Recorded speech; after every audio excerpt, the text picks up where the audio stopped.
Society is a dialectic phenomenon. Let me repeat. Society is a dialectic phenomenon.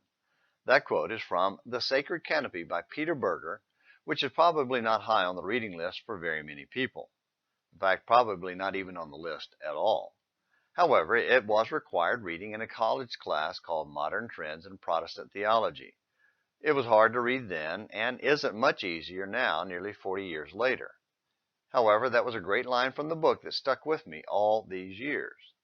The writer's point was that society is solely the product of human beings, while at the same time society reshapes us as products of the society we created. Think about it. Didn't our society shape what each of us has become? But at the same time, our unique personality reshapes society itself. To quote Professor Berger, it is a dialectic phenomenon. Digging a little deeper, how did the financial status of our youth impact our views on life? Would it be better to grow up poor or wealthy? Well, leaving that debate to the scholars, let's look at two examples to see that it doesn't really matter. Think about the story of Moses in Exodus chapter 2. Saved from death by faithful parents, he was raised in the royal household of Egypt as the child of Pharaoh's daughter. There he had wealth and power at his fingertips. However, his real mother was his nurse, so he clearly knew his roots and identified himself with the slave nation of Israel. So much so that when he saw an Egyptian beating an Israelite, he rose up and killed the Egyptian. Abandoning wealth and privilege and risking the wrath of Pharaoh, he became a shepherd. This forever marked him as a man of faith.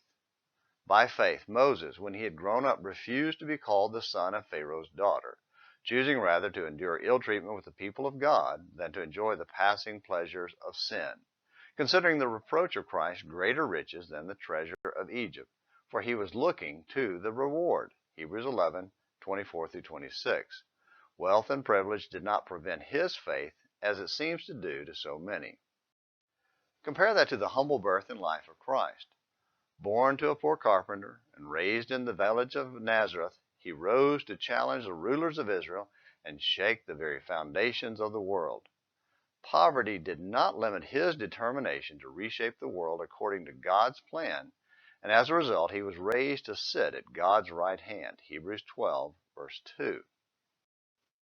Now that means we have no excuse, regardless of our financial background and upbringing. So, cast the past aside and pursue him by faith. That's Hebrews 12:1. Let faith make a way for you to shape your own eternal future. Oh, and be sure to find a way to tell your friends about morning minutes in the Bible. Until tomorrow, this is James McClenny, hoping you have a great day.